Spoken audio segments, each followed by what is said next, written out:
like put the remarks there. Is that okay? What? What? Oh, you need your paper. I'll get it. No, wait a minute. You have it. It's over there.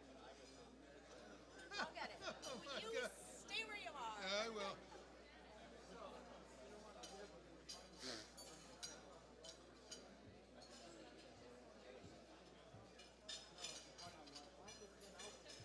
All right. Oh, how did that get there? Um, Don't step off there. I won't. I won't. Is that okay? Just balance there like that? Yeah, sure.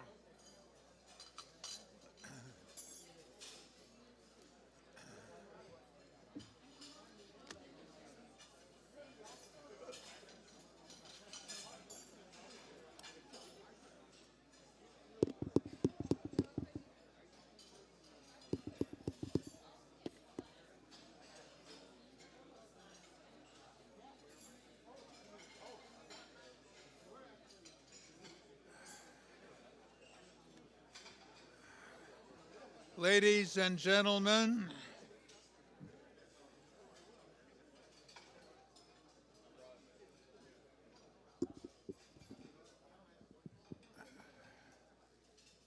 let's try that again. Ladies and gentlemen, It doesn't seem like it's on. no, that's fine now. It's better. Yeah. It's a great pleasure to introduce our luncheon speaker, Agnes Collard.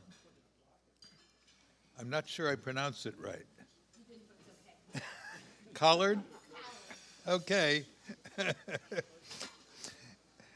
She is associate professor in philosophy at the University of Chicago, specializing in the ancients and ethics. She has most recently taught courses on the phenomenon of self-creation, on the Chicago School of Thought, influenced by John Dewey and William James, on courage according to the ancients, and many more. She made a big splash with her book Aspiration, The Agency of Becoming, published in 2018, which focuses on major value transformations that shape our lives, such as becoming parents and acquiring new passions.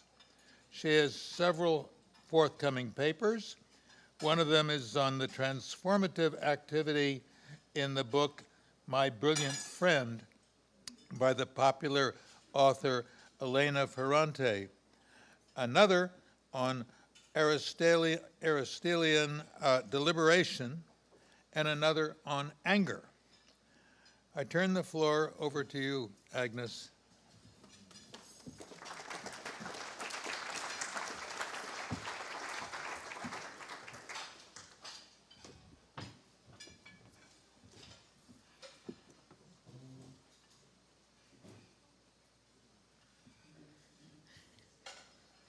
Hi. Okay, this talk is in 5 parts, and we only get to capitalism at the end, but I will get there. So, everything that you do for some reason. You do it for the sake of a goal. Oh, hold on, let me put my timer on, because I want you guys to have time to ask me questions. I expect questions, I'm telling you that now, so listen in that way. Hold on. Okay. You act on the basis of ideas. That is, you live off of answers to the question, what should I do? Obviously, you live off of other things too. Human existence has a biological infrastructure, but human agency has a conceptual infrastructure in addition. So everything from changes at the cellular level to involuntary reflexes illustrate that our bodies can be moved in ways we don't control. But most of what we refer to under the heading human life concerns all the ways we do control our bodies. We choose how to position our arms and legs, we decide what words to assert, we do our best to hurl ourselves into one future rather than another. So to engage in all these acts of self-control and self-management, we have to believe that something is worth pursuing, or at least more worth pursuing than something else. We need answers. We need to know, what should I do? But we tend to hit the ground running, needing to know those answers right away. We want to know the answers immediately without thinking about it reflexively. And so, luckily, we are supplied with free answers to the question, what should I do? There are 2 kinds of answers that we get for free automatically. I'm calling them the bodily answer and the kinship answer. So some of my notes are here. All right, so the bodily answer tells you to do what you feel like doing.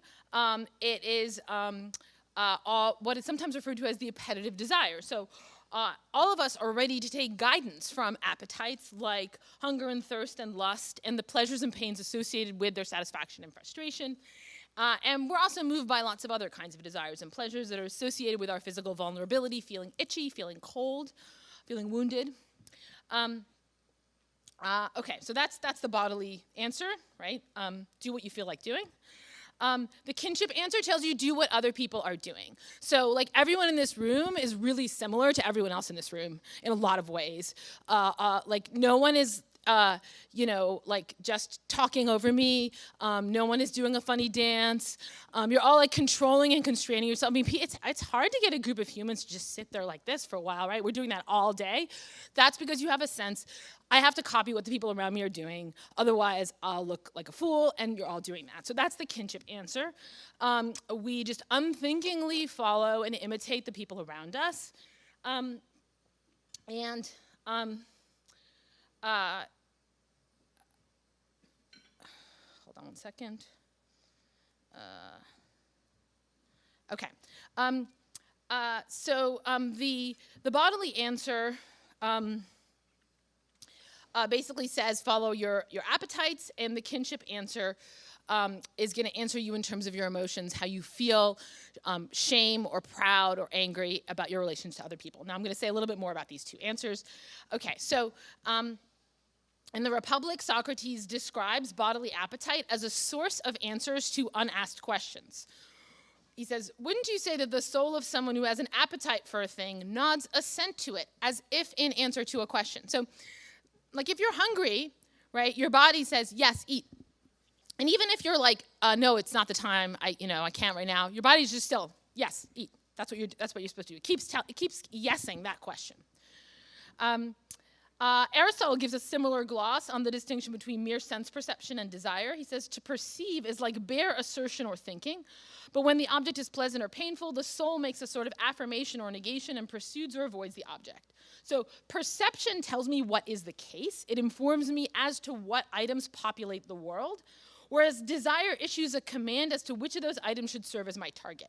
So it's one thing to perceive a glass of water on the table before me alongside a book and a pen. When I'm thirsty, I pick out the water from the other items as the answer to the question, what should I do? Okay, that's good enough. Okay, so there's some problems with the bodily answer, two problems in particular. The first is temporal reversal. So we're liable to want something and then later think it would have been better not to have that thing. So should you have an extra piece of cake that morning, you wake up with the goal of being healthy. I'm only going to have one piece of cake. But then at lunch, you're like, let me have an extra one. It looks yummy. And then later on, you feel sick to your stomach and you regret it. So this is really common, that our appetites mislead us, right? They tell us, yeah, do this thing. And then later they tell us you shouldn't have done that thing. Other problem is that our bodies put us into conflict with other people. My body does not know how to care about your pleasure. So it's like if there's one piece of cake for the two of us, I want me to have it. Okay, kinship answer. So what is kinship?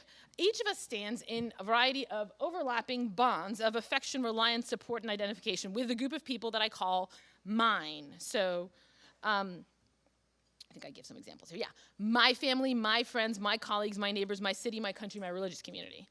Hold on.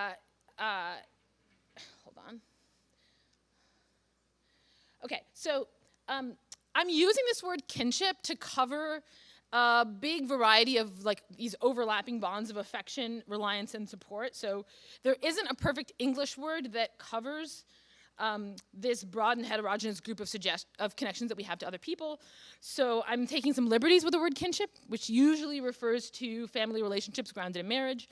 And so I'm stretching it to cover all this territory, just so you know.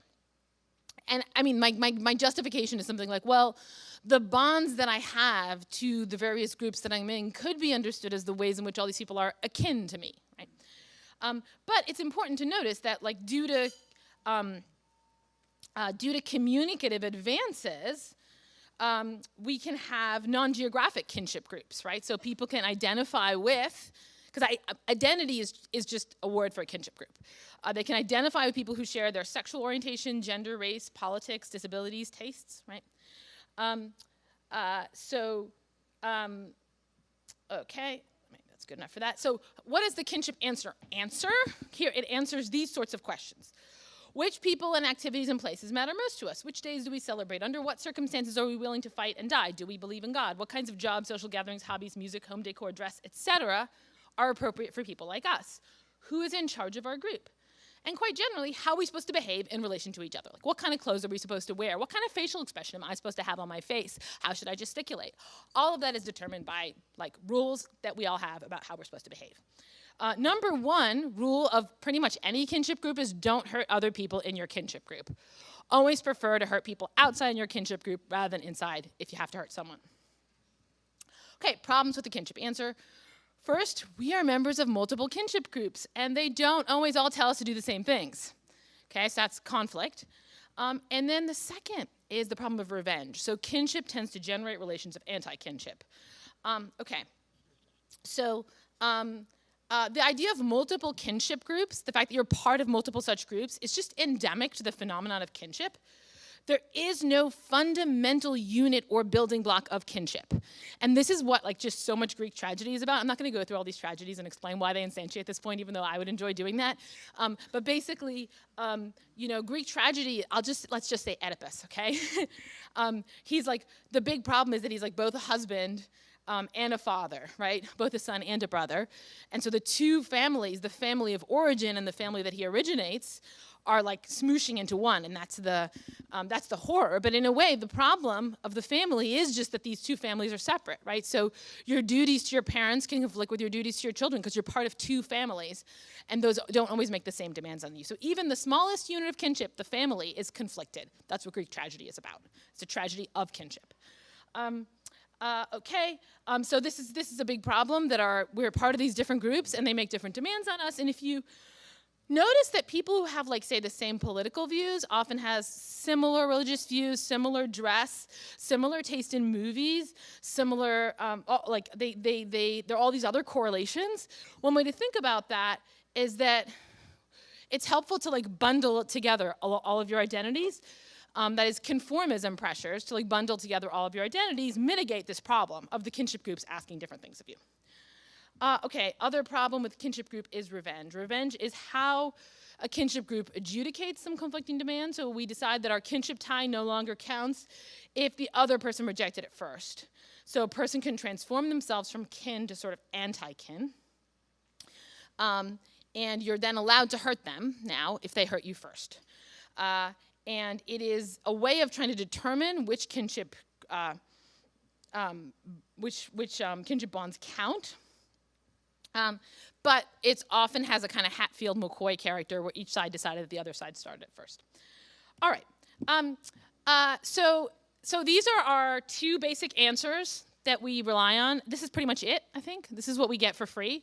What should I do? Either do what you feel like doing or do what people around you are doing. And then these answers have problems.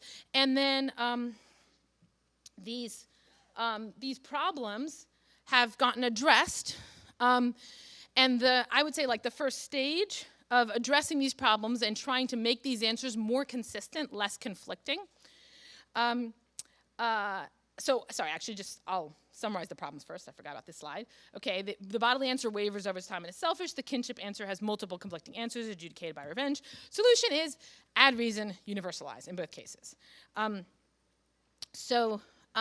Instead of just pursuing what you want at this moment, like, pursue what's useful for all of your bodily demands, weigh the present against the future, weigh my benefits against yours, do the math to figure out what's best overall. So it's like a way of pursuing the body's desires, but more systematically and more rationally. So the kinship answer, right? Same solution, add reason, universalize. No more revenge.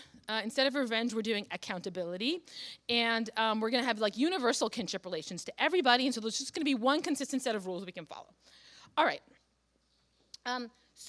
maybe I think, if I had to say what's the most interesting point of this talk, it's the thing that I just said, which is when you add reason to these two different answers, reason does different things. It's like you give like a growth hormone to two different animals, and they grow in really different ways, right? So the rationalization of these two answers takes them in really different directions. So I'm going to go through that, sort of the how that develops philosophically in a very much of a whirlwind tour in the history of philosophy. So we're going to start with Epicurus. Okay, so ancient Epicureanism was the first attempt to give a kind of enlightened version of the bodily answer. It was an entire worldview organized around the possibility of picking out in a consistent way the set of pleasures that are natural to us. And the Epicurean asked the person to eliminate unnecessary sources of pain like the fear of death and to apply diachronic standards of rationality to the pursuit of pleasure. And so a lot of like calculative maximizing rationality, that stuff, that's in Epicurus. But then, okay, we're jumping pretty far ahead to like John Stuart Mill, Bentham, the early utilitarians. They referred back to Epicurus as their kind of ancestor, right? And they took it one step further. They want to universalize, they want consistency not only over the course of your life, but over the course of everybody, right? So the idea is, my future pains matter as much as my present pains, and your pains matter as much as my pains. In order to figure out what we have to do, you just do the math. So there might be a complex problem, but there is going to be one fixed, stable answer to the question, what maximizes the expected utility? And that's what you're supposed to do, that one thing, and it's not going to vary, it's not going to fluctuate, right? So that's big improvement. That's utilitarianism. Okay, universalization of kinship. So my kin are the people who are mine or who are on my side. They're the people who, like, so long as they're not reasoning incorrectly, have interests coinciding with mine. So the universalization of kinship dictates that everyone is in that group. Fully rational people cannot really have conflicting interests. So this philosophical version of the kinship answer makes the power of recognizing others as kin the only criterion of group identity. And it makes it the sort of substance of the recognition that underlies each person's existence as a social being. So the correct action on this theory is the one that's consistent with the respect for the activity of rational thought in myself and every other being, and thereby allows me to see myself as a member in an ideal universe of beings capable of such mutual recognition. Okay, so the theory that answers to this schema was put forward by the philosopher Immanuel Kant, and it's sometimes called Deontology. It included a test called the categorical imperative that offers up a fixed and unwavering answer as to what action is permitted or not.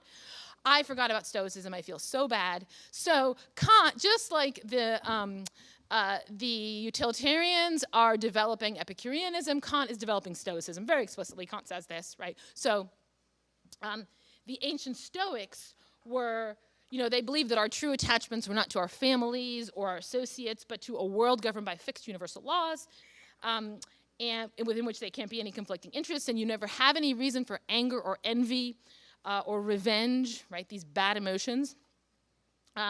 So Stoic cosmopolitanism is the ancestor of Kantian deontology. Okay, imagine I said that at the beginning. So anyway, deontology is the philosophical theory that universalizes the kinship answer. Okay, let me just see how I'm doing time-wise. Sorry. Okay, I still got 5 minutes. So I'm sorry I'm talking fast, but that's just the way to say more things. All right. So now, if we have this universalization of the body and kinship, there's this question, sort of like, what does the doctor order? How are you gonna get what's valuable in each of these universalized versions of these answers? How are we going to, in some sense, satisfy our appetites and our emotions? Roughly speaking, in the case of the bodily answer, it's going to be increased wealth, economic growth that allows us more money, allows us to satisfy our appetites better. And then with the emotions, it's going to be something like, very roughly, politics of equal recognition. So that's what I meant by the growth hormone that you inject into them, and it goes in two different directions, right? All right. So there are some problems, and I think I'm just not going to go into these because I want to leave more time for discussion. There's just some problems for both of these, universalizing these theories. They're well-known philosophical problems with utilitarianism and Kantianism. And we can talk about them in the Q&A if you want. And then there's trolley problems, which are problems where sometimes we have utilitarian intuitions and sometimes we have Kantian intuitions. And you put the problem in different ways and you'll trigger different intuitions. Basically, the situation is we have these two basic impulses. We have these two ways of making these impulses rational. They're not consistent with one another. They're not the same system. So we're all operating all the time with two systems. Okay, that's just a situation we're in.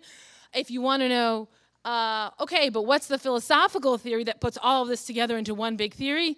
No one's come up with that yet. So we're working on it for you. But that's where we stand in philosophy. Okay, what does that have to do with capitalism? So one thought you might have about making these things consistent with each other, and people do have this thought, is to say of either one, no, it's really just a version of the other one.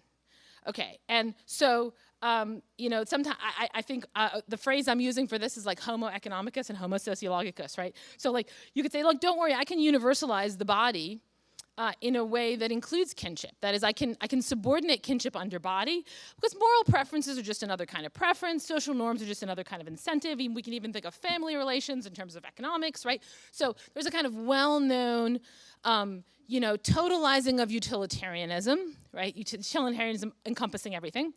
And there's a similar move on the part of the Kant-inspired people.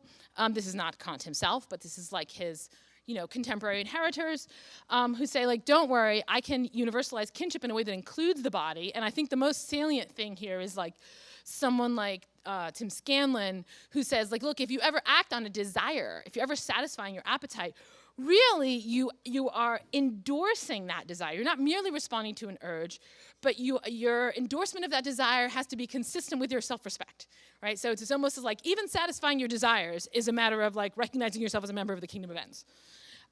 So that's in effect trying to subsume the utilitarian inside of the Kantian or the Deontological. Okay. So these are the ways that people try to square this circle. They try to say that one of these things really belongs inside of the other one. I don't think it works either way. To me, they seem really independent. Okay, and the good in each of these, like if you want to satisfy lots and lots of people's bodily appetites, the thing you need is wealth.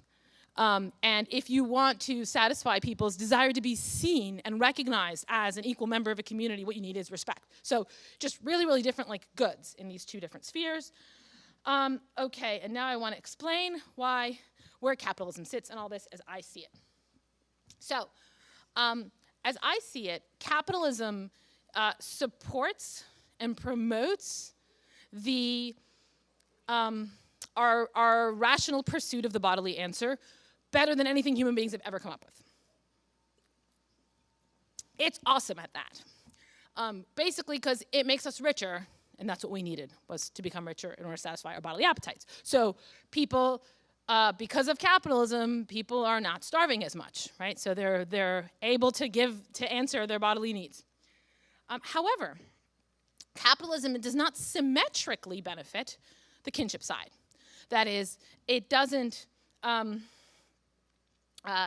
it's in effect pro-body in the sense that the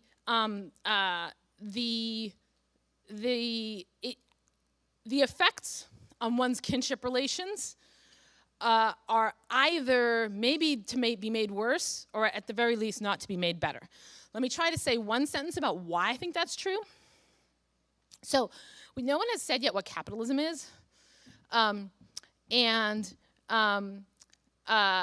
So I think in a way, I have like the super simple answer, which is that capitalism is just trade, which is to say it's just exchange for mutual gain between people with weak kinship ties.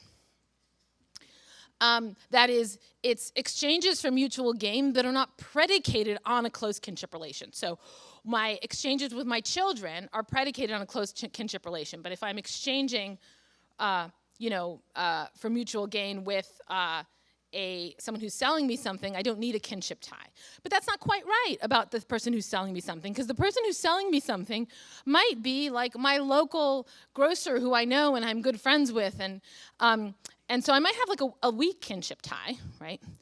And so what capitalism does is it supercharges trade by way of large-scale production and by way of the separation of owners from managers. And the result is that the set of people that I exchange with like explodes, right? So I'm not just like buying something from the person near me who grew the crops, right? The people who are growing the relevant crops that go into the thing that I'm getting, like I'm not gonna come anywhere near them. So I'm having these exchanges with people with whom I have like virtually no kinship ties, right? So capitalism, like I would just say, is sort of like free trade 2.0 or something. It is a set of exchanges. It's a system within which there are exchanges for mutual gain between human beings who have little to no kinship ties. And that already tells you why it would not tend to promote kinship, right? Okay. That's basically my whole talk. I'm just going to leave you with some questions that I think about. Why doesn't capitalism promote kinship? Is the problem that kinship doesn't scale? That if I have someone as my kin and then I have someone else as my kin, that takes away somehow? Is it somehow zero-sum? Could it be that kinship technology just has yet to be developed and it's like harder than biological technology? Arguably, we're trying to do that with like phones and social media and whatever, where it becomes easier to be in touch with people who are farther away. But it also seems like, well, what ends up happening if you're, say, on social media or you're using this, in effect, kinship technology, you end up with all these weaker kinship ties, right? So it's not just that we're doing more kinship, it's that we're doing more, but they're all weaker. So here's another interesting question. Why do people, when free to choose, often choose weaker kinship relations, which is a fact, right? So they choose to move away from their parents. They choose to have fewer children. They choose not to live near their friends. They choose not to call, but to text instead. So we may be in like a tragic situation where we have weakening kinship ties everywhere. I think that is probably true. But the weird thing is we seem to be choosing that. Why? Economic equality. So I hear that word a lot in this conference, and somehow like people who talk about capitalism a lot, which I don't normally hang out with you guys, you also talk about like equality a lot. It's like this weird pairing. And so you might think maybe the kind of obsession with economic equality has something, it's like a mark of the prospect of unifying the two commands, right? It's like somehow we can get, because equality is really the kinship idea, right? It's with our kin that we're really obsessed with this question of like, are we recognizing one another as equals? And so like the idea of economic equality is sort of the idea, well, maybe we can get everything we wanted out of the kinship side by just like becoming economically equal. I'm very skeptical about that. I think it might amount to inflated hopes for capitalism. Agnes, how about some Q&A? I have two more questions, and it's going to take me literally 20 seconds to say them. Could there be, independently of capitalism, a secondary system for kinship, like kind of like religion redux, okay? Not religion anymore, but something else. And then finally, it's an important question, I want to make sure I asked it. Could we just come up with new answers about what should we do, new ones that are not either body or kinship? Okay, thank you.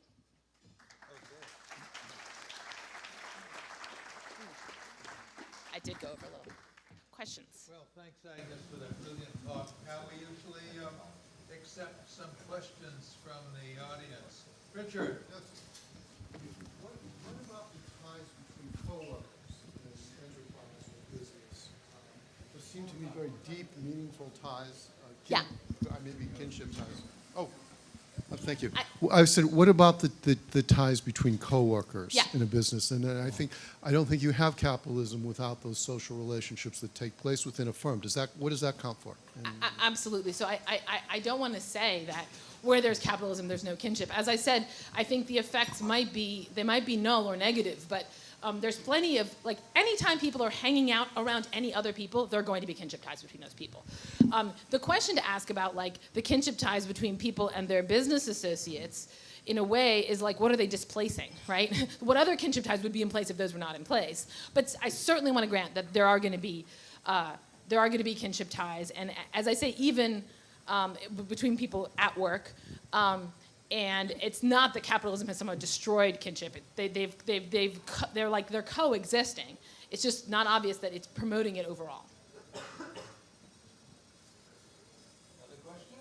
There's one right here? Yeah. I'll repeat it if, okay, there's a... Yeah. Could you just amplify one point? You have these two different systems, And you mentioned in one of your bullets here on the left side, you mentioned Becker, the family, and so forth. But why not extend that notion to a broader notion of altruism? You somehow dismissed that. You said in the passing that, so it's not just the feelings of kinship that I have within the family, but I have some broader sense of empathy for the human race. And so that really brings the two together. I have my bodily functions. I also have my love of humanity. I trade them off, but they're both together. They're both operating. That's why I don't see the duality here. Yeah, so I agree that there's such a thing as love of humanity. I just think there are two loves of humanity corresponding to each side. So one love of humanity is I really want humanity overall to be benefited, and so if there's starving people far away from me, I really care about that. In fact, if there's starving people in the future, I have a 0 discount rate. I care about those people just as much as people now. That's one form of love of humanity. That's the love of humanity that's on the bodily side. Then there's the other kind of love of humanity, which is going to more care about the humanity near you. And it's going to be like, oh, my fellow, person who lives near me is the one who I look in the eye is suffering, and I need to uphold the relationship that I have with that person by treating them in certain sorts of ways. And that might privilege the people that are closer to you. That's also love of humanity. So love of humanity doesn't get us out of that problem because there's just two versions of it corresponding to the two answers.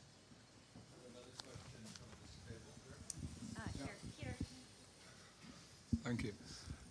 Are you telling us in indirect words that we have read that in Adam Smith in Moral Sentiments when he uses the phrase empathy, and would that be replaced now with kinship?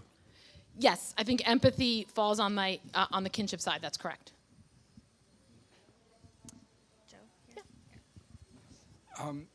When we think about how relations are governed, in one side, in kinship, we think of trust, and on the other side, we think of the rule of law. But we also realize that, in fact, a market economy can't work without some trust. If you have distrustful people like some people we all know, the market economy breaks down. Do you want to comment on the rule of law and trust and how that... Yeah, I mean, in a way, it's just very close to the points that I'm making here because that's a way of saying you can't get rid of the kinship demands, right? And so, it's related to the question about the coworkers. Sometimes you will need to do, I don't know, the hesitation over firing people, right? It's hard to fire people, and that's because of these kinship bonds. That is, the workplace is not totally dictated by economic considerations, right? And so similarly, our society is just not, it's not a 100% bodily society. We have these kinship needs, and we're not even willing to take food. I mean, the ancient world, people were not willing to take food from people if they didn't know that person. So yeah, I think that the way in which in effect, there's a kind of minimum of kinship. There's a minimum kinship requirement that even the market has to meet. And that minimum might not be so low, but it kind of depends on which market. But yeah, I think that politics is largely, or a lot of politics is about the kinship answer. It's about who's in my group and how does our group, how do we see each other? We have room for one more. Yes.